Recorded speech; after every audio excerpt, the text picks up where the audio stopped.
자, 그 다음에 데이터 우선순위의 영향에서 이번에는 공간정렬, 평면회전, 원점 지정에 사용될 수 있는 요소들이 어떤 것들이냐, 이런 거 우리가 배웠었죠. 공간정렬에 사용될 수 있는 요소가 뭐가 있었죠? 네, 형체가 뭐 원통, 원뿔 여러 가지가 있지만 얘는 축각이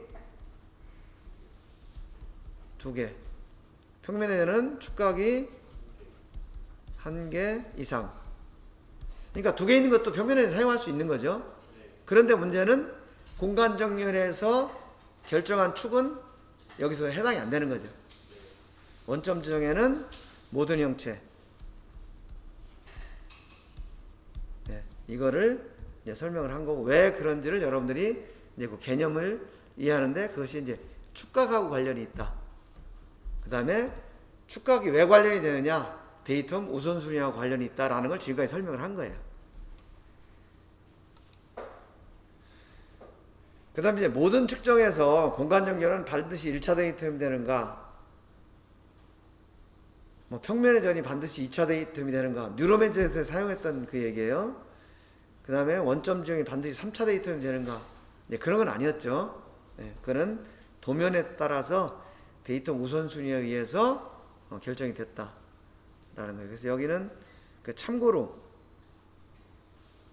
이 뉴로메저에서 이들 형체를 측정했을 때 좌표하고 축각이 몇 개가 나오는지 설명해 준 거고요. 근데 여기서 점은 1차원이에요. 이런 건 2차원, 요건 3차원인데, 구는 3차원이지만 축각이 없고 좌표만 가지고 있어요. 그래서 얘는 공간정렬, 평면회전에서 제외된다. 원도 마찬가지예요. 얘는 2차원이지만 축각을 가지고 있지 않아요. 그래서 얘도 평면회전에서 제외가 된다, 이런 얘기고요. 근데 그 타원하고 슬롯은 여기서 왜 이게 나오느냐, 요게 이제 여러분들 궁금할 수도 있는데, 타원하고 슬롯은 이 축을 가지고 있어요. 얘도 마찬가지고, 이 축을 가지고 있다는 것은 축각이 있다는 얘기죠. 그러면 평면회전에 사용할 수 있다, 이런 얘기고요. 그 다음에 공간정렬의 개념, 평면회전의 개념, 원점 지점의 개념, 요거 설명한 거고요. 그 다음에 이제 여기서 생각을 해보려고 하는 게, 우리가 원을 측정을 해요. 지금 여기 보면 이게 원이잖아요.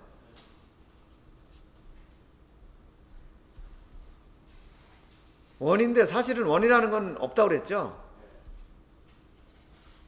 원통이에요. 그래서 데이터 우선순위에서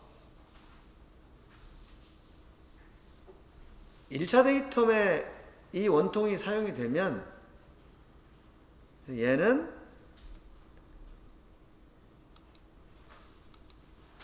이런 공간정렬을 하는 요소로 사용이 돼요. 1차 데이텀에 나오면 얘는 원통이다 라는 거예요. 그래서 1차 데이텀에서 병진운동 2개, 회전운동 2개를 이렇게 구속을 했어요. 원통을 측정하면 병진운동이 왜 2개가 구속이 되죠? 네, 원통의 좌표가 2개가 나오니까. 그죠? 네, 여러분들 이거는 여러 번 했죠? 공차 해석 3차원 시간에도. 그 다음에 이런 경우를 보면, 여기서 A는 평면이에요. 평면인데 D, 여기서 지금 같은 형상인데 D가 2차 데이텀으로 왔어요. 요 D가. 그러면 요 2차 데이텀에서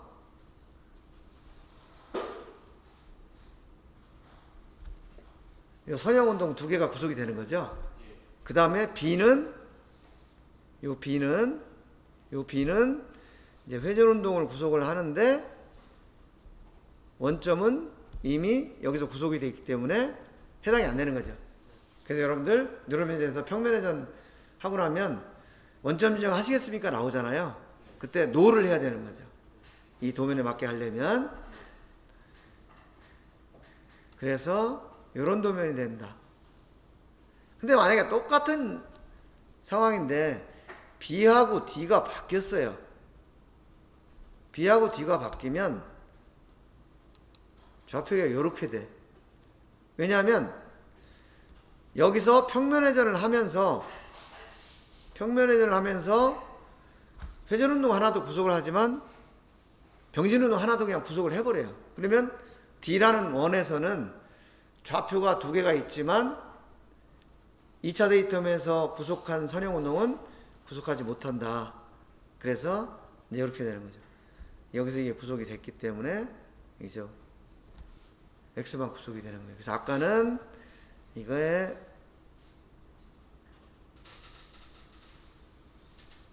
원이 2차 데이텀에는 이렇게 됐었는데 이번에는 원이 3차 데이텀이기 때문에 여기에 좌표가 있다. 이거 여러분들이 기억하시고요. 그 다음에 좌표 측정 시스템은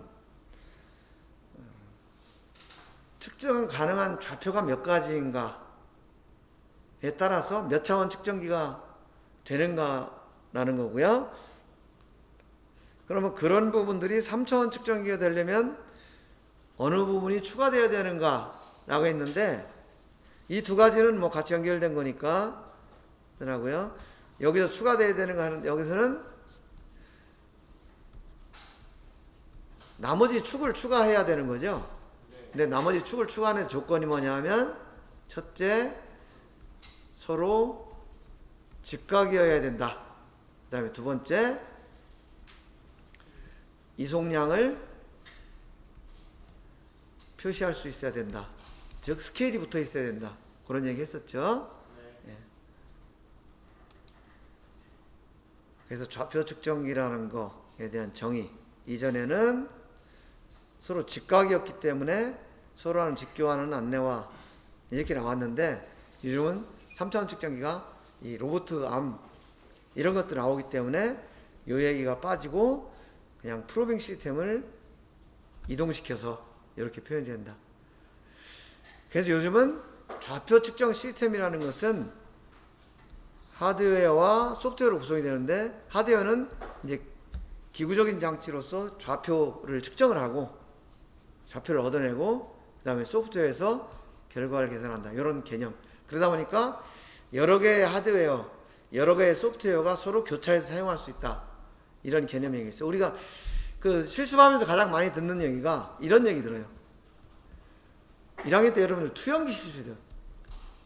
투영기에서는 기능이 없었는데 2학년 때 와서 공구 현미경을 썼더니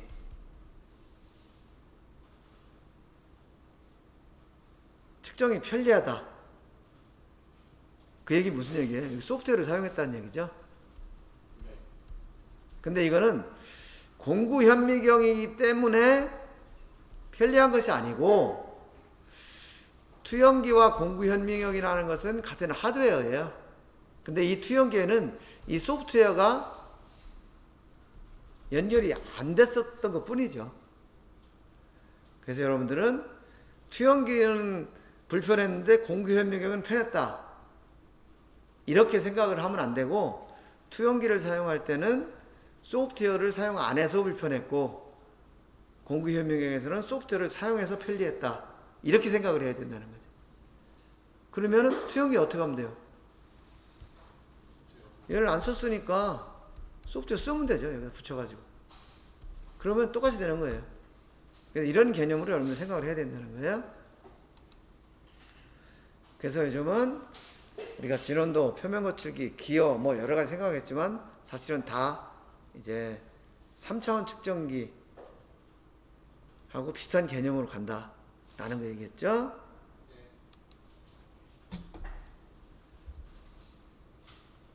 그래서 모든 측정은 이제 좌표 측정이다. 동일한 구조를 가지고 있으면 동일한 항목을 측정한다. 측정기가 달라도 같은 소프트웨어를 사용한다. 예를 들면 진원 3차원 측정기에 측정해가지고 진원도 측정기처럼 기준원 필터 적용해서 분석을 한다. 이런 얘기고, 근데 그렇다고 해서 3차원 측정이 하나면 다 되겠네? 이건 또 다른 얘기라는 거예요. 개념적으로 그렇다는 거고, 그거는 어떤 정밀도의 문제도 있고, 또 3차원 측정기에서 표면 거치려면 센서를 추가로 붙여야 되잖아요. 그럼 또 비용 만만치 않죠. 센서 문제도 있고. 그래서 이거는 효율성을 따져서 판단을 해야 된다. 그냥 3차원 다 좋다 이 얘기가 아니에요. 개념이 이렇다는 거 이해하는 거고요. 그래서 우리가 예를 들어서 3차원 측정기에서 뭐 표면 거치기 측정하려면 이런 센서와 촉침을 다 교체를 해야 된다 이런 얘기를 했던 거예요. 왜냐하면 표면 거칠기하고 진원도는 규격에 반지를 얼마를 쓰라는 게 나와 있잖아요. 근데 3차원은 그게 없죠. 그러다 보니까 3차원에서 측정을 하려면 이런 규격을 다 이제 맞춰줘야 되는 거죠. 진원도 측정기에서도 표면 거치기 측정할 수 있다고 했죠.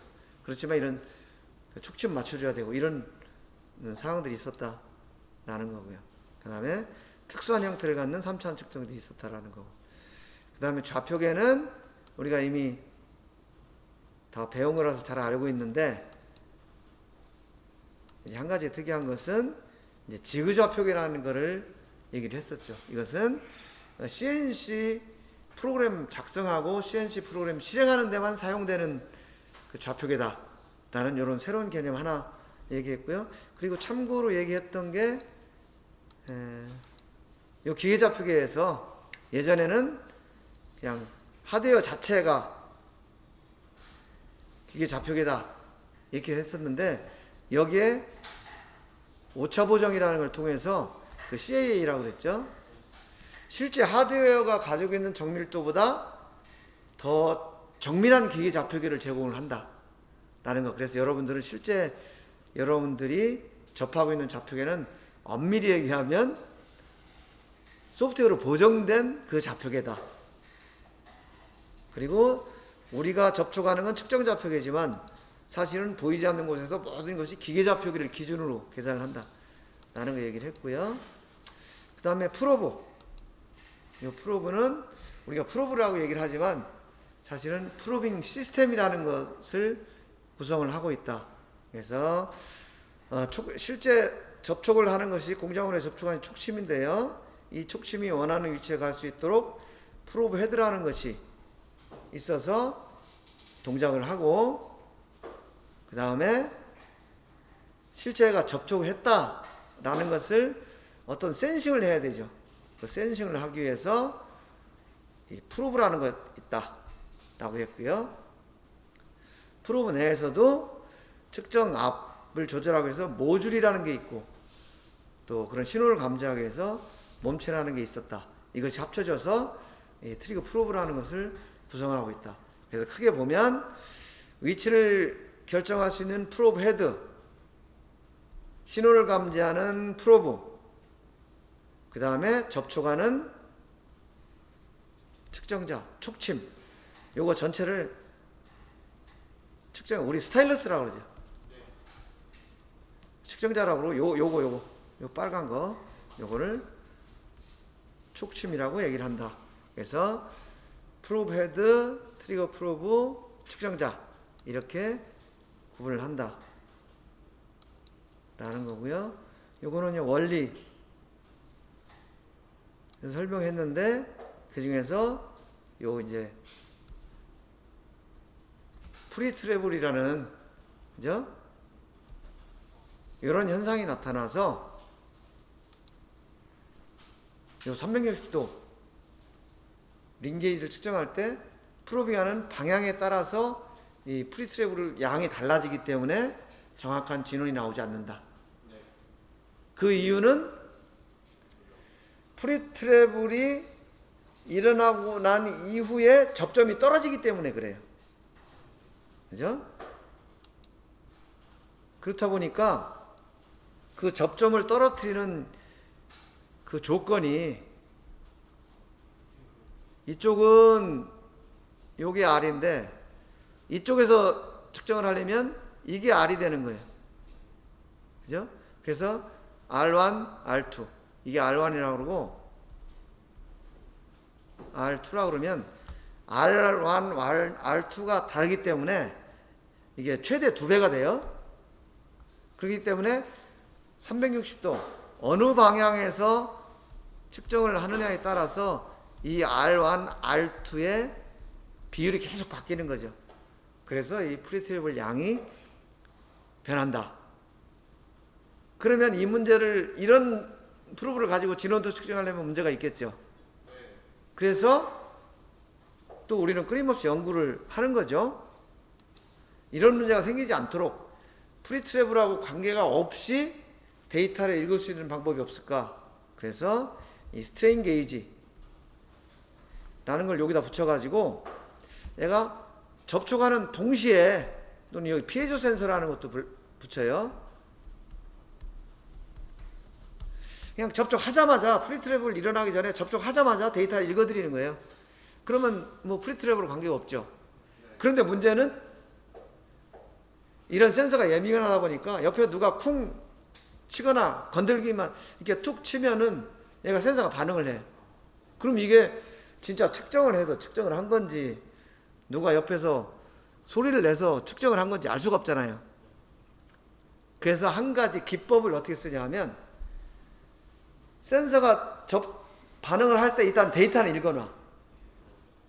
근데 이게 만약에 정상적인 그 측정이면 어떻게 되겠어요? 기계가 계속 일어나가 프리트래블이 일어나고 그 다음에 접점이 떨어지겠죠. 그러니까 센서가 반응을 하고 그 다음에 접점이 떨어지면 이건 정상적인 측정이야. 그래서 이거는 측정했다라고 가정을 하고, 만약에 센서가 반응을 했는데 일정 기간 후에도 접점이 안 떨어져. 그럼 이거는 측정이 아니라 노이즈다라는 거예요. 이런 기법을 이용해서 정밀도를 향상시키면서 실제 측정한 거냐 안 한 거냐를 구분하는 이제 이런 기술들을 사용하고 있다라는 거를 이제 얘기를 하는 거고요. 그러다 보니까 어때요? 프리트래블에 의해서 변형이 나타나는 경우에는 이게 완전한 원이라고 했을 때, 예를 들면 이 3.28 마이크로메타라는 이제 진원도가 생기더라는 거죠. 진원도가 0인 윙게이지가.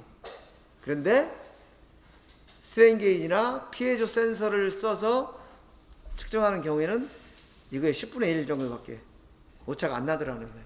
그래서 더 정밀한 제품을 측정하려면 이런 정밀한 프로브를 선택을 해야 되고, 그러면 뭐야, 결국 비싸지는 거죠. 그래서 여러분들 현장에 가면 이러한 내용들을 이제 잘 알고, 제품의 공차가 얼마일 때 어떤 프로브를 선택해야 되는가, 이런 것들 여러분들 이제 알아둘 필요가 있다는 거예요. 그 다음에 이거는 이제 트리거고, 트리거가 무슨 뜻이에요? 트리거가 이렇게 방아쇠를 잡아당긴다는 이런 뜻이 있어요. 그러니까 방아쇠는 한번 탕탕탕 이렇게 총을 쏘는 거죠. 그래서 탕탕탕 하는 것처럼 한 번 접점 붙었다 떨어졌다 하면서 측정을 하는 거예요. 그런데 그러다 보니까 측정 시간이 오래 걸리겠죠. 예를 들어 1000점을 측정을 하려면 1000번을 붙었다 떨어졌다 해야 되잖아. 시간도 많이 걸리고 프로브의 수명도 문제가 되고, 그러다 보니까 이 스캐닝 프로브라는 기능이 이제 생긴 거예요. 이거는 뭐냐면 그냥 기계가 붙었다 떨어졌다 하는 게 아니고, 프로브가 딱 붙은 다음에 기계축을 딱 읽어요. 스케일을. 그리고 나서 기계축을 고정한 상태에서 기계가 쭉 움직이는 거야. 그러면 이 프로브 내부에 조그마한 3차원 측정기 같은 게 하나가 또 있어. 그러니까 다이얼 게이지를 XY, Z축으로 구성을 했다고 보면, 다이얼 게이지 측정기 축은 안 움직이지만 다이얼 게이지 반원은 계속 움직일 수가 있잖아요. 그 측정기 축에다가 다이얼 게이지 변환 값을 더하기 빼기 해서 좌표계를 읽는 거야. 그러면은 뗐다 붙였다 할 필요가 없다. 그래서 빠르게 측정을 할 수 있다 라고 해서 이제 스캐닝 프로브라는 것도 있다. 그래서 곡면을 측정한다든지 많은 점을 측정한다든지 진원도나 뭐 평면도 같은 거 측정할 때는 이 스캐닝 프로브를 써서 많은 데이터를 측정을 하고, 그 다음에 그런 필터, 컷오프 이런 걸 적용해서 분석을 한다. 이제 그런 거고요. 그래서 이거는 그때 한번 보여준 거예요. 트리거 프로브는 이렇게 한 점 붙었다 떨어졌다 하면 측정을 하는데, 이 오른쪽에 있는 스캐닝 프로브는 그냥 접촉한 상태에서 계속 읽어대니까 훨씬 측정 속도나 이런 게 빠르겠죠.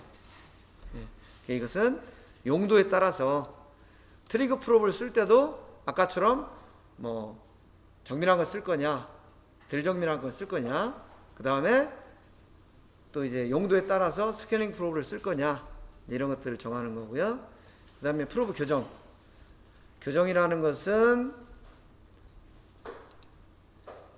게이지 값을 알고 있고 지름을 모를 때 쓰는 방법이다. 측정이라는 것은 측정 값을 모르고 프로브 지름을 알고 있는 경우다.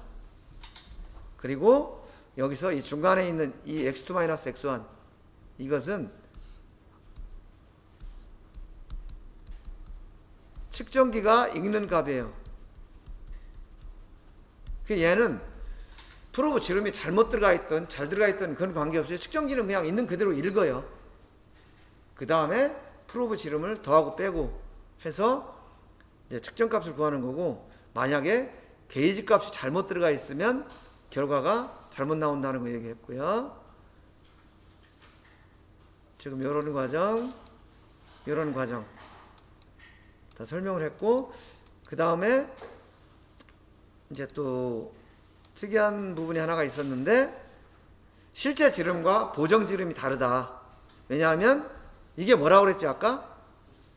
여기서 읽어야 되는데 여기서 읽어. 예, 이것이 프리 트래블. 이거에 의해서 실제 읽어야 할 값, 그죠? 이 실제 읽어야 할 값보다 측정기에서 프리 트래블의 영향으로 읽어지는 값이 더 작아져. 그죠?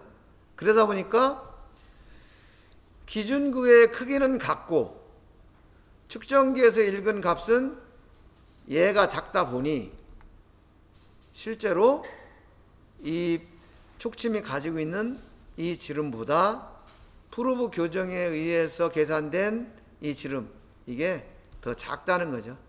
이건 실제 팁 지름이고 이거는 보정 팁 지름이다. 그런데 이렇게 얘기하면은 그럼 측정할 때 이만큼 오차가 생길 거 아니냐 라고 생각을 할 수 있지만, 측정할 때도 실제 동일한 조건을 항상 프리 트래블이 발생하는 조건으로 측정을 하기 때문에 결국 마찬가지가 된다 라는 얘기예요. 그래서 이때 예를 들은 게 마이크로미터 0점 세팅할 때 따르륵을 3번 했으면 측정할 때도 3번 따르륵 해서 측정해야 같은 값이 나온다, 이 얘기 한 거죠. 그리고 참고로 이제 그 CNC 작동할 때 여유거리가 뭐냐, 깊이가 뭐냐, 후퇴, 검색, 접근, 이런 거리들에 대해서 이제 설명을 한번 했었어요. 그리고 이제 생각해보자고 한 게 이 내용이었죠. 여러분들 항상 기억해야 될 것은 측정기에서 이기는 값은 뭐 기준구나 프로브가 잘못 입력된 거와 관계없이 같은 값을 읽어요. 그렇기 때문에 기준구를 잘못 넣거나 하면은, 또 프로브 지름을 잘못 넣거나 하면은 오차가 생긴다. 그래서 내경이냐 외경이냐에 따라서 오차가 이렇게 생기는데, 단차는 그는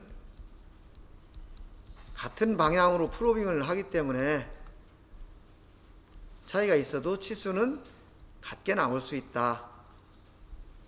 이런 얘기를 했었어요. 자, 여기까지 중에서 혹시 질문할 거 있을까요? 예, 그러면은 10분간 쉬었다가 15분에 나머지 계속할게요.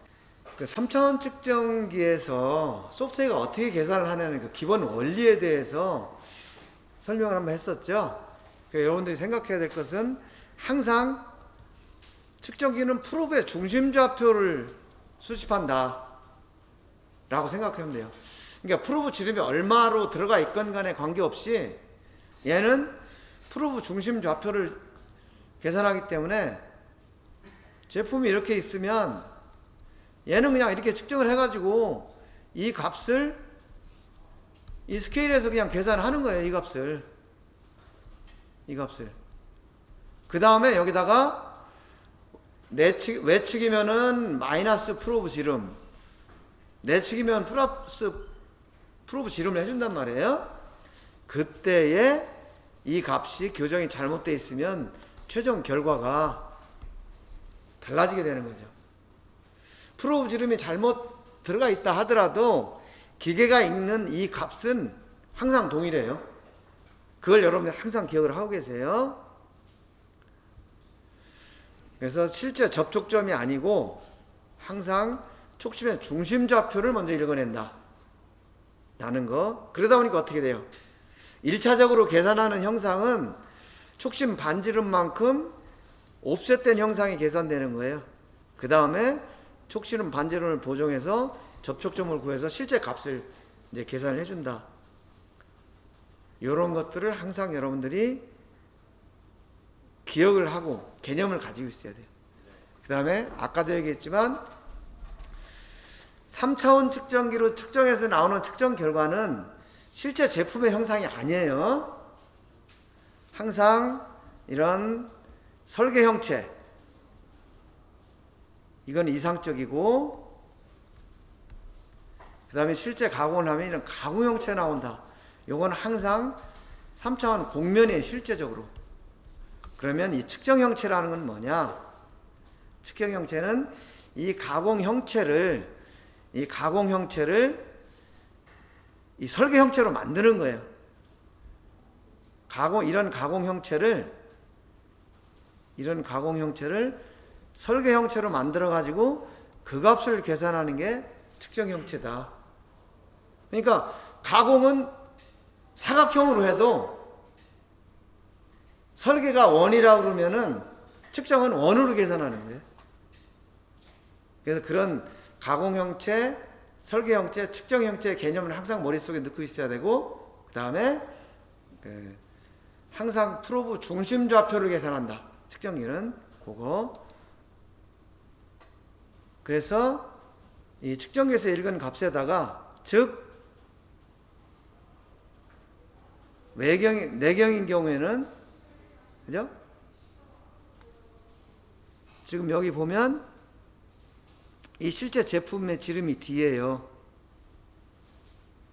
실제 제품이 D면은 측정기에서 계산하는 것은 프로브 지름만큼 작은 값이 계산이 된다. 외경인 경우에는 실제 지름이 D면은 실제 지름보다 프로브 지름만큼 큰 값이 계산된다. 그러니까 결국은 어떻게 돼요?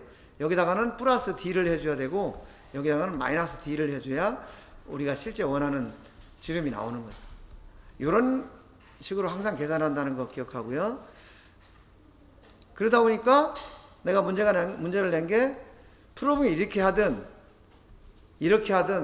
아니면 뭐 더 틀어서 하든 프로브 중심을 연결해서 만든 지름은 같은 값이 나온다는 거죠. 그리고 또 한 가지 전제 조건은 뭐냐 하면 어디에 접촉을 하는지는 모르지만 이 접촉점은 프로브 중심에서 반지름만큼 떨어진 곳이다. 이거는 확실하다. 이런 것을 항상 여러분들 머릿속에 넣고 이제 3차원 측정기를 생각을 해야 돼요. 직선도 마찬가지죠. 직선도 실제 우리가 이게 실제 직선이에요. 측정해야 될 직선이에요. 그렇지만 프로브를 이용해서 1차적으로 계산하는 것은 이 프로브 중심을 연결한 요 직선 1차로 계산을 한 다음에 이거의 법선 방향으로 요게 2분의 D만큼 보정을 해서 이 직선이 계산이 되는 거죠. 항상 3차원 측정 소프트웨어가 이런 원리로 계산이 된다는 거 여러분들 기억하세요. 그 다음에 3차원 측정 소프트웨어 최종 목적은 뭐라고 했는지 혹시 기억하시나요? 가공 형체가 정확하게 조립되는 상황을 파악해내는 게 측정기의 목적이야. 최종 목적은. 그러다 보니까 데이터를 어떻게 계산해야 조립이 잘 될 건가 이런 걸 생각하는 거죠. 그래서 아까 얘기했던 이제 내접, 외접 나오고 그 다음에 내접, 외접 평균이 이 평면에서는 가능해요. 근데 그 최소 영역법하고 최소 자승법은 직선에서도 평면에서도 가능해요. 그런데 외접이다, 내접이다 이런 것은 평면에서는 내접, 외접의 개념이 아니고 어떻게 접촉을 하느냐. 결국 탄젠트가 이제 전면의 개념이 돼요. 전면. 접한다 그런 얘기죠.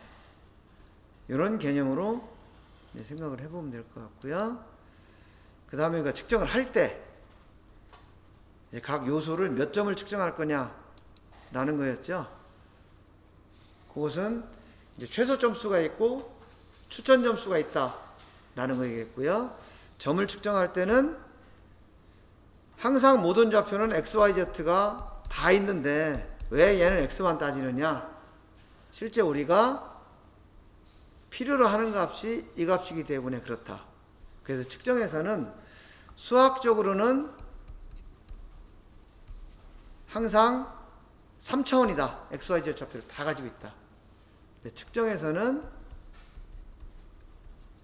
의미 있는 값만 따지기 때문에 그 중에 좌표가 하나만 나올 수도 있고, 원 같은 경우는 x, y, z 다 있는데 x, y만 나오고 이런 거예요.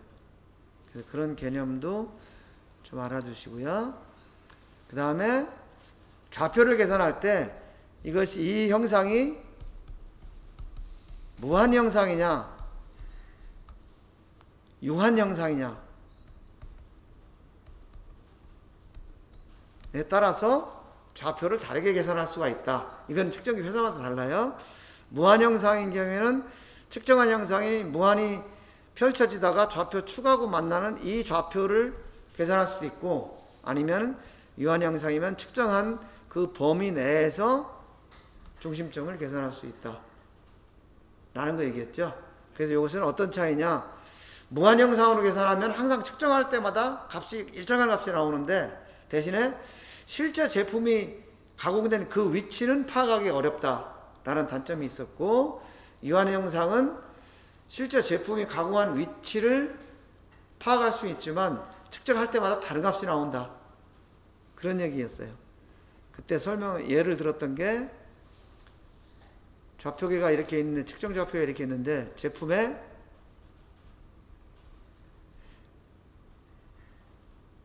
여기에 직선을 측정을 했다. 그러면 직선을 여기를 이렇게 측정할 거 아니에요.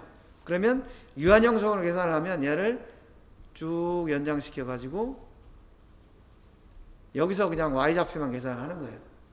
그런데 무한 형상으로 계산하면 요 측정한 요 부분에서 요 점에 요 중심점에 요거에 x, y, z를 계산하는 거죠.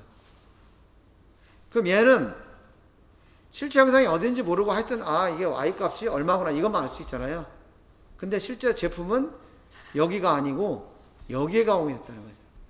그럼 요 값을 보면 유한 형상으로 계산을 하면 요 위치의 정보를 알 수 있다. 이런 장단점이 있다라는 거 얘기했고요. 그 다음에 원이 만약에 좌표계의 수직인 평면이 아닌 경사진 평면에 있을 때는 반드시 이 가공된 평면에 정보를 알려줘야 된다. 그래서 여러분들 눈에 측정할 때 관계평면 지정이라는 기능이 있었다 라는 요거 얘기했고요. 그 다음에 원통도 마찬가지로 이제 좌표 계산할 때 유한 요소냐 무한 요소냐 그거 있고, 그 다음에 이제 원통, 원뿔, 평면 이런 데서는 이제 축각이라는 개념이 나오죠.